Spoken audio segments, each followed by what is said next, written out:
নতুন আর একটা ব্লগ নিয়ে আবার চলে এসেছি আপনাদের কাছে। কেমন আছেন আপনারা সবাই? গত ব্লগে আপনাদের বলেছিলাম আমি মা জগদ্ধাত্রীর পুজো উপলক্ষে বাপের বাড়িতে এসেছি। হ্যাঁ, আগের দিনে পুজো প্রিপারেশন, আয়োজন কি করেছি সমস্ত কিছু দেখিয়েছি। আর আজকে হচ্ছে পুজোর দিন সকালবেলা। সারাদিন পুজোয় কি হয় আমাদের বাড়িতে তাই আপনাদেরকে দেখাবো। সকালবেলাতেই সবাই ঘুম থেকে উঠে পড়েছে ঘট আনতে যাবে বলে। আসুন দেখাই।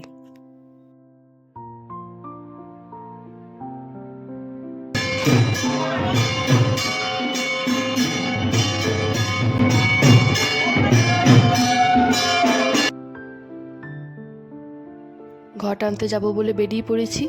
এই দেখুন, সবাই মিলে ঘট আনতে যাচ্ছি।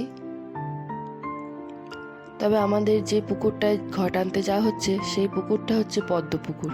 ওখানে এখন আর পদ্ম ফুল ফোটে না, তবে সেই নামেই প্রসিদ্ধ হয়ে আছে। আপনাদেরকে দেখাবো কি সুন্দর পরিবেশ ওখানে। চলুন আসুন।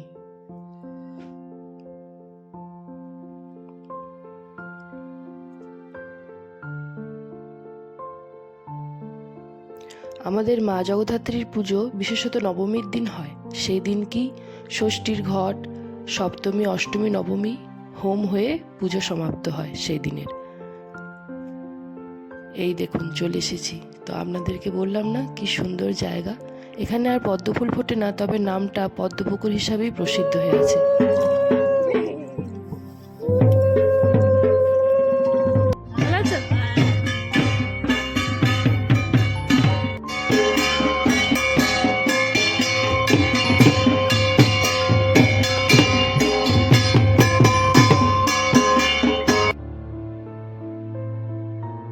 সবাই চলে এসেছে, ঘট উলুনো হচ্ছে। এবার ঘট বসবে পুজোর ওখানে, তারপর আমাদের পুজো শুরু হবে।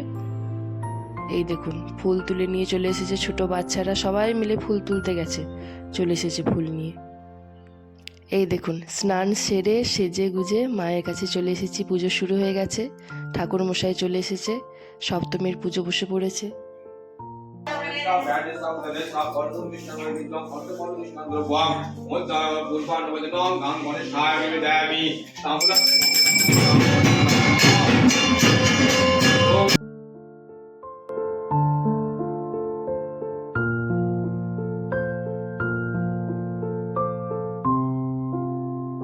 সবাই মালা গাচ্ছে, আনন্দ করছে। আমার রিয়াংশ কি করছে দেখুন। ও তো সবাইকে পেয়ে খুব খুশি। এমনিতেই মানুষজন পেলে একটু খুশি হয়ে যায়, তারপর তো আনন্দে আটখানা হয়ে গেছে। আমার পিসিমণি এদিকে বাটার জন্য সমস্ত কিছু ফল রেডি করছে। 3টে পুজো তো অনেকগুলো করে বাটা হয়।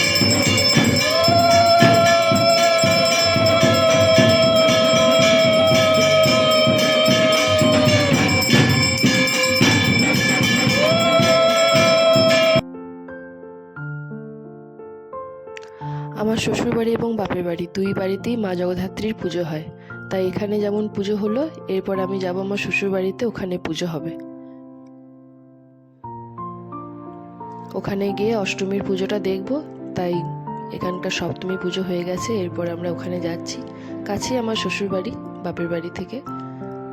এই দেখুন যাওয়ার রাস্তায় রিয়াংশ কি করছে দেখুন। চলে এসেছি এখানে। এটা হচ্ছে আমার ননদ আর নন্দাই।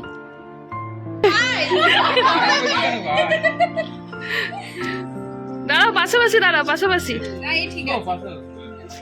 এই দেখো, হ্যাঁ না ভিডিও ভিডিও বানাচ্ছি, ব্লগ করছি ব্লগ। আমার ননদরা সব দেখে নিন। এই ননদ গুলো তাকারে।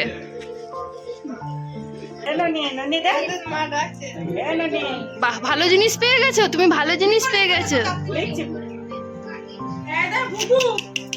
দেখেছিস?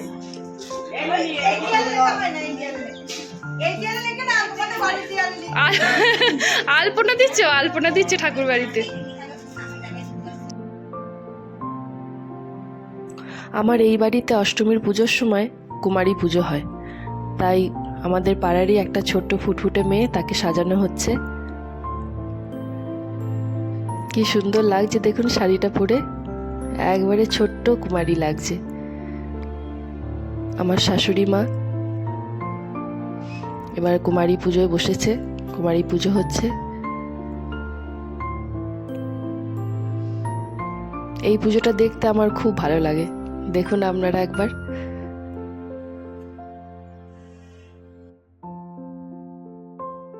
ওখানে পুজোটা ভালোই দেখলাম, তারপরে গল্প গুজব আড্ডা সব হয়ে গেল। এরপর আবার চলে এসেছি আমার বাপের বাড়িতে, এখানে পুজো দেখছি। নবমীর পুজো আর 1 ঘন্টা পর বসবে, তার আগে সবাইকে খাওয়ানো হচ্ছে এখানে। যারা যারা উপসী আছে তারা তো এখন খাবে না, নবমীর পুজো হলে খাবে। আর যারা বাচ্চারা আছে এবং বড়রা আছে তাদেরকে দেওয়া হচ্ছে খেতে। নতুন নতুন অতিথিরা এসেছে আমাদের বাড়িতে। এই তো নবমীর পুজো এবার বসছে, আমিও বসে আছি এখানেই দেখুন।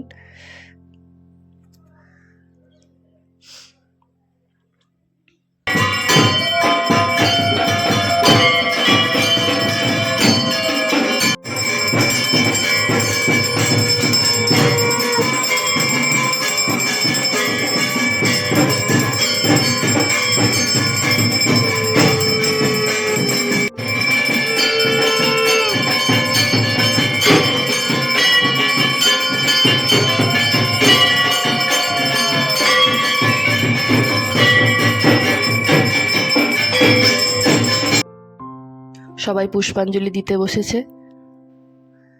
এটাই আজকের শেষ পুজো, নবমীর পুজো। নবমীর পুষ্পাঞ্জলি চলছে, এরপর হোম হবে। এই দেখুন কি সুন্দর লাগছে, দেখুন এই সময়টা খুবই সুন্দর লাগে। তবে আজকে অনেকটা বেলা হয়ে গেছে, এখন বিকাল 5টা বাজে, একটু পরেই নবমী ছেড়ে যাবে। নবমীর হোম হয়ে সবাই প্রসাদ খেয়ে কিছু খাবার খেয়ে সব শুয়ে পড়েছিলাম। তখন আর ব্লগ করতে পারিনি। এখন সন্ধেবেলা, সন্ধ্যা আরতি হচ্ছে। এই দেখুন অনেক মানুষজন এসেছে নবমীর আরতি দেখতে।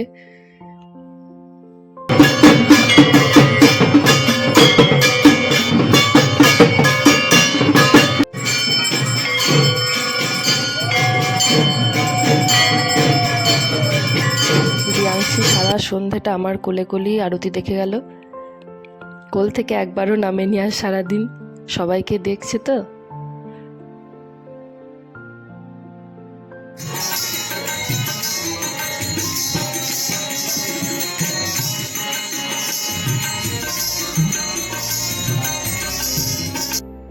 সন্ধে পুজো হওয়ার পর গানের আসর বসেছে, মায়ের নাম কীর্তন সবই হচ্ছে। চলুন আজকের ব্লগটা এই অবধি থাকলো। কেমন লাগলো অবশ্যই বলবেন। নেক্সট ব্লগ নিয়ে তাড়াতাড়ি চলে আসবো।